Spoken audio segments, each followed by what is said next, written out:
Hotep, cher Kamit, aujourd'hui c'est question-réponse.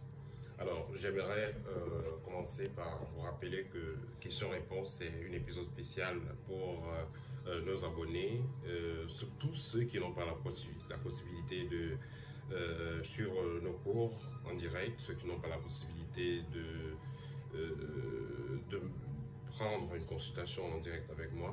Voilà, vous pouvez donc poser tout simplement vos questions, soyez précis et concis, posez vos questions en bas de l'une de mes vidéos les plus récentes et je répondrai dans la prochaine séance questions-réponses. Alors, la première question, est-ce normal que l'homme soit infidèle? Alors, il faudra noter que depuis la nuit des temps, comme on le dit souvent, les hommes de puissance ont toujours été polygames. Que ce soit donc des chefs, que ce soit donc des gangas, que ce soit donc des patriarches, ils étaient toujours polygames. Pourquoi? Parce qu'ils avaient beaucoup de temps à gérer, ils avaient beaucoup de biens à gérer. Et comme on dit toujours, une main pour une bouche à nourrir, mais deux mains pour travailler. Pour avoir beaucoup d'enfants, donc il fallait donc beaucoup de femmes. C'est vrai que les femmes avant pouvaient accoucher 7, 8, 9, 10 enfants, 12 enfants.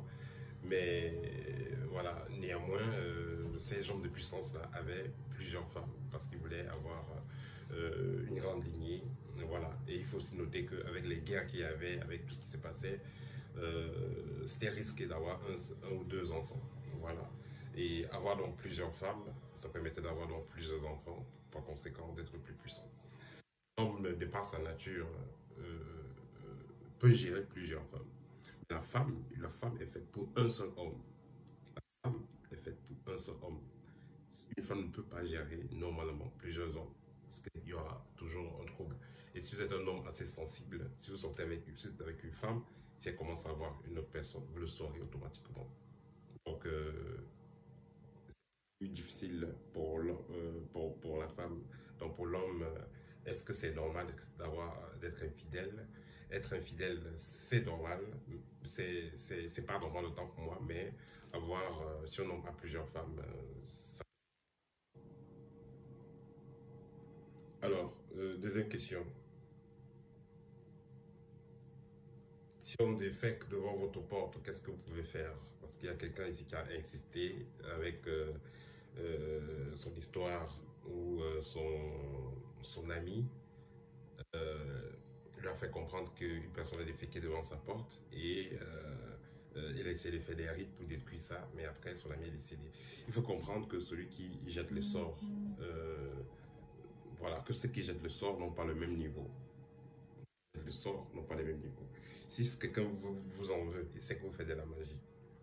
Il ne va pas vous attaquer comme on attaque quelqu'un d'ordinaire. Un sorcier, sorcier. Donc, si vous avez donc un cas d'espèce où on a vu déféquer devant votre maison, non, ne touchez pas ça. Parce que vous allez venir, vous n'êtes pas bien préparé. Vous allez venir, on dit que vous détruisez ça, vous versez ci, vous versez ça sur ce que l'autre a déféqué. Mais au contraire, ça va plutôt tout ce qu'il a déposé pour vous va plutôt entrer en vous parce que vous n'êtes pas préparé à combattre ce qui est déposé là. Donc autant mieux si on a déféqué devant votre porte, appelez un spécialiste, il vient enlever. Mais vous le payez ce qu'il va demander, il vient détruire ça, c'est tout. C'est vous-même qui vous dites encore que vous allez... Parce qu'on a fait ça pour vous. Vous vous approchez de ça, faites l'incantation que vous voulez. Si vous n'êtes pas vraiment prêt spirituellement, ce qu'on a déposé sur vous entrera en vous et vous détruira comme ça a été prévu. Donc c'est pourquoi, pour répondre aux frères, c'est pourquoi ton ami voilà, qui a dit qu'il a géré, il a détruit ça, c'est pourquoi lui-même il a été détruit. Moi, il ne s'est pas préparé à gérer cette vibration-là. Quand vous avez une situation qui vous dépasse, faites appel à un spécialiste qui va gérer ça, tout simplement. Question suivante, quel est le rôle des jumeaux et esprit serpent? Alors, dans beaucoup de traditions, les jumeaux sont considérés comme des divinités et dans le Bénin, dans le vaudou aussi, voilà, je veux dire, les jumeaux sont liés à la divinité serpent. Voilà. Et le serpent symbolise quoi? La connaissance, ça symbolise le pouvoir, voilà, dans un aspect. Donc, les jumeaux sont, on va dire, comme des vieux, comme des grands ancêtres, sont sont là pour nous guider et toujours et aussi pour témoigner les liaisons que nous avons, que le clan a avec le monde invisible. Suivante, quelle est la différence entre cauchemar et attaque dans les rêves?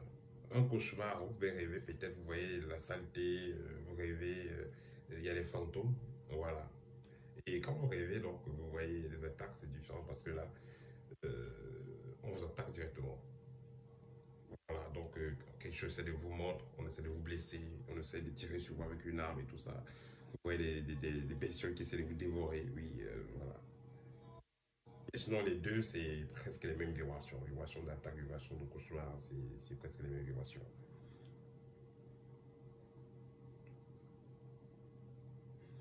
Vous avez prié sur une perçue des enfants et vous vous sentez vide. Voilà, il faut comprendre déjà parce que normalement, quand vous priez sur vous-même, vous vous sentez d'abord, pour vous-même, vous sentez plein d'énergie.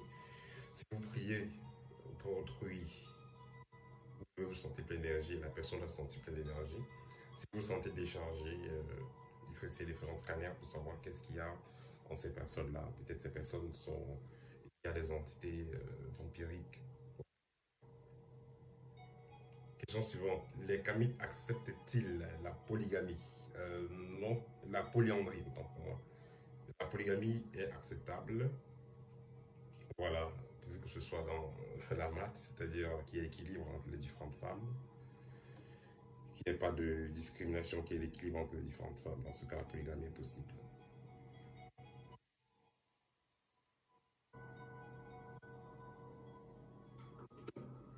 La polyandrie, c'est-à-dire une femme qui a plusieurs hommes, c'est impossible, impossibilité mathématique, c'est impossible, cela ne peut pas se faire. Voilà, la femme est faite pour un seul homme. Elle n'est pas faite. Voilà. Imaginez une clé qui ouvre plusieurs portes. C'est intéressant. Mais une porte qui se fait ouvrir par plusieurs clés, pas n'importe quelle clé. Une voiture que n'importe qui peut conduire. Ça n'a pas de valeur. C'est pas intéressant. N'importe qui peut ouvrir, entrer, conduire comme il veut déposer. C'est pas intéressant. Mais quelqu'un qui est un chauffeur qui peut conduire plusieurs voitures, il est plus intéressant. Donc, la polyandrie se digère par chez la femme. Parce que, voilà, il faut noter que la femme, elle porte l'empreinte vibratoire de la personne avec qui elle couche. Et la femme est émotionnellement influencée et reprogrammée aussi par son homme. Je vais prendre un cas. Quand une femme est vraiment amoureuse de vous, n'est-ce pas?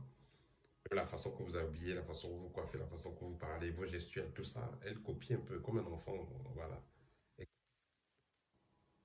Vous n'aimez pas qu'on prépare avec beaucoup de sel, vous n'aimez pas le cube, vous n'aimez pas si, elle s'adapte à vous. Mais demain, elle va trouver un autre homme, ou en même temps, elle a d'autres hommes, elle s'adapte en quoi? Elle ne peut pas s'adapter à tout le monde.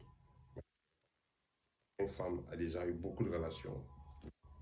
On dit souvent, on ne passe plus au marché. Quand une femme a eu trop de relations, c'est-à-dire que, voilà, elle peut être une bonne femme. On va dire qu'elle a de l'expérience, mais elle peut être une bonne femme. Pourquoi? Parce qu'elle a tellement d'empreintes énergétiques, tellement d'hommes sont passés là, tellement, voilà. Dans certaines traditions, les gens préféraient épouser des femmes vierges ou une femme qui n'a pas connu assez d'hommes. Parce que voilà, il va prendre la femme, il peut la reprogrammer comme il veut pour qu'elle puisse le suivre dans sa mission. Mais une femme qui a déjà suivi plusieurs missions, qui a reçu plusieurs reprogrammations, à un moment donné, elle vient décider de la reprogrammer et puis être épousable. Le bonheur. Donc, la femme n'est pas faite pour ce. L'homme, par contre, l'homme il sait garder son fond. C'est-à-dire que euh, l'homme ne va pas prendre voilà, l'homme ne va pas garder les empreintes énergétiques de ses différents partenaires, non. Il ne va pas garder. Je parle ici au niveau énergétique, au niveau mental, au niveau des habitudes, voilà, au niveau de sa programmation mentale. Là, c'est différent. L'homme peut avoir plusieurs relations, mais garde son fond. Mais une femme qui a plusieurs relations, elle perd le fond.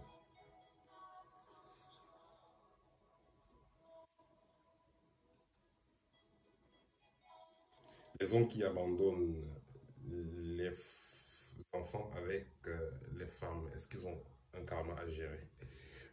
Tout va dépendre. Le fait qu'une femme abandonne son homme avec les enfants, ça peut être plutôt le karma de la femme. Il est très difficile, très très difficile qu'un homme, pas un, plusieurs enfants, un homme a plusieurs enfants avec une femme. Il abandonne la femme. Ça veut dire que c'est le comportement de la femme. Ou les doutes de la paternité, ou c'est le comportement de la femme, parce qu'elle a un comportement invivable. Voilà, donc même le roi Salomon, qui avait beaucoup de femmes, disait que mieux vaut être seul que d'être avec une femme qui aime la querelle, qui aime les problèmes, qui ont les maux de tête. Un homme qui se respecte ne peut rester avec une femme qui donne les maux de tête, qui va rester là pour vous engueuler, faire la tétutesse. Personne n'a besoin de ça. Les femmes ne sont pas épousables, voilà, elles sont là pour le public. Voilà, c'est pas la femme de quelqu'un qui veut suivre une voie euh, d'élévation spirituelle. Parce que si vous voulez vous élever, vous avez besoin du calme, vous avez besoin de la paix. Voilà. Donc une femme qui a connu tellement d'hommes, va piquer dans sa tête et elle va vous faire la vie dure. Ou alors, vous savez, les enfants avec une femme pareille, elle va vous pourrir la vie. Tout homme aime bien ça, aime bien la famille. Vous avez des enfants, restez avec les enfants, tout homme aime ça. Mais s'il n'y a pas la paix, on va vous laisser avec tout ça, il va partir pour faire sa vie. Donc quand les femmes me font souvent le bras de fer avec l'homme, vous êtes avec un homme, vous avez les enfants, ok. Vous avez divorcé, ok. Vous avez eu la maison, ok. Vous avez eu la garde des enfants, vous avez eu les voitures, compte tout, vous avez tout. Les hommes qui vont venir là, un homme ne peut pas aimer vos enfants plus que vous-même ou alors vos enfants plus que le vrai père des enfants. Non. Il va venir faire son jeu là et voilà. Il peut arriver que l'homme aime les enfants, mais il ne peut pas être mieux que le géniteur de ces enfants-là. C'est très difficile. Une famille est toujours mieux quand on voit le père et la mère et les enfants, quand tout le monde est ensemble, quand on a le même sang qui vous lie. C'est la meilleure famille. Mais voilà, les autres familles mélangées là, c'est pas évident.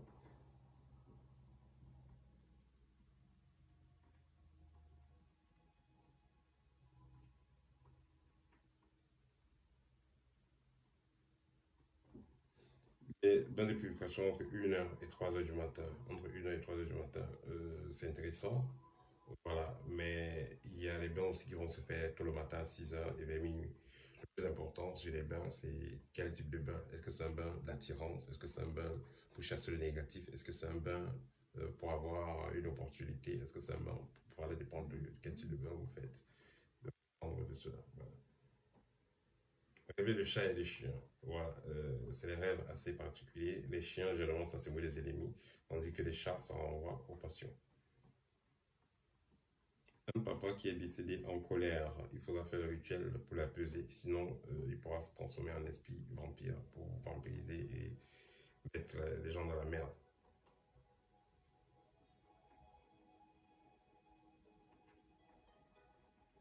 Un instant.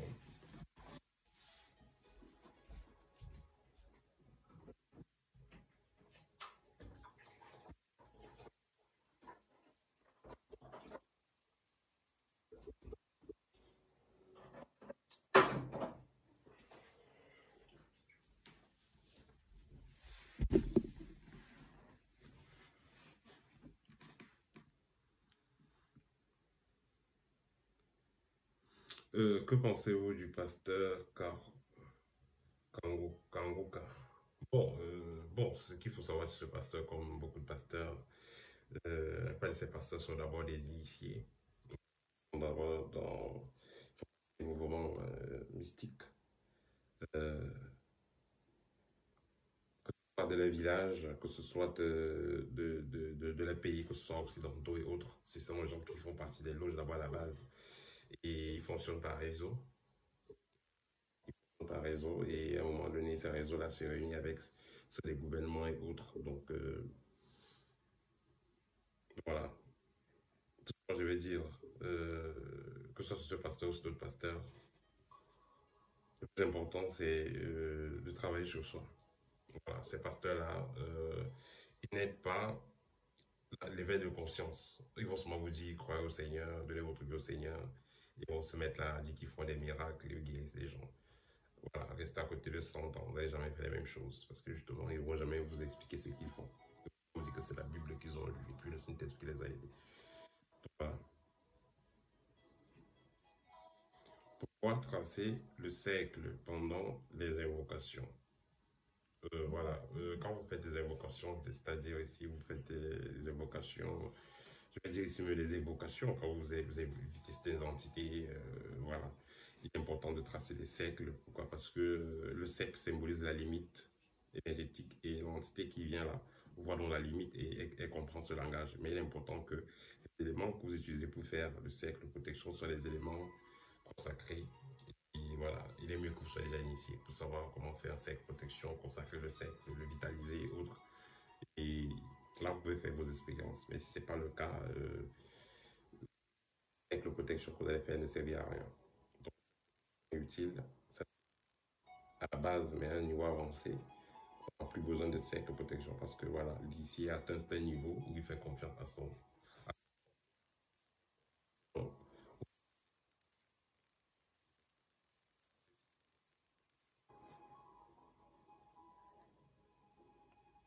Réveiller les étrangers dans sa chambre.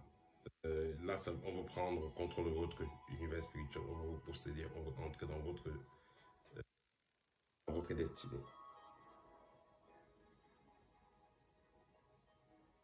Vous êtes dans quelle ville? Oui, je suis dans la ville de Samara, en Russie.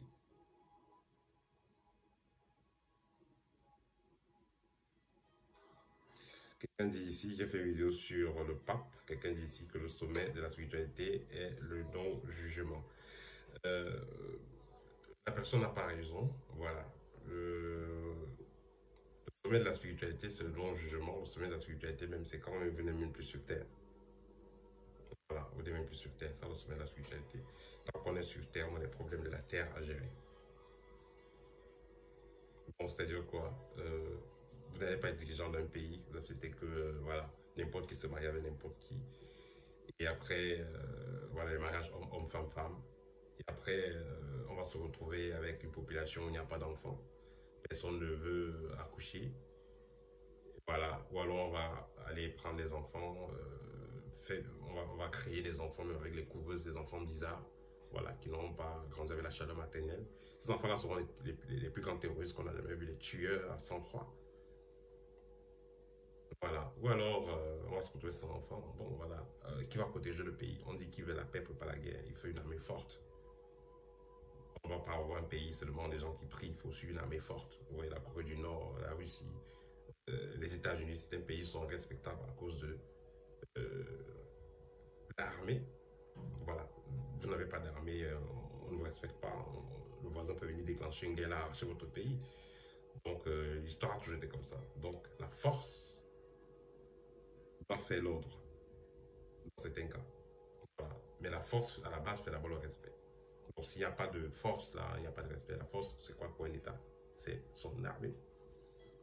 Donc, si il n'y a plus de natalité, voilà, ça sera grave. On sera obligé d'avoir des mercenaires ou bien, voilà, qui vont aller au champ. C'est assez délicat. Euh, il faudra que les choses soient faites toujours de façon naturelle. Un homme avec une femme pour former une famille et des enfants. Voilà. Donc, pas de mélange bizarre. Et il faut comprendre que c'est un mélange bizarre, homme-homme, ou bientôt on va voir les hommes qui ont des humains qui vont se marier avec les chèvres et les animaux.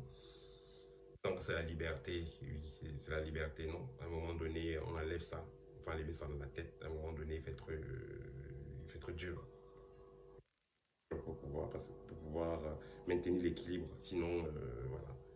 Sinon, ce sera du n'importe quoi. Et voilà. Les humains sont parfois comme ça. Il faut parfois être dur, parfois être capable de frapper la main sur la table. Sinon, il n'y aura pas de paix. Sinon, voilà.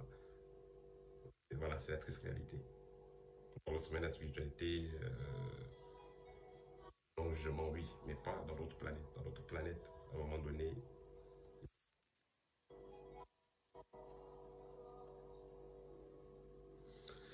Il y a une question, c'était une vidéo que j'ai faite sur la natalité, la fausse paternité. Quelqu'un a dit, est-ce qu'il y a une possibilité de savoir si c'est votre enfant ou pas?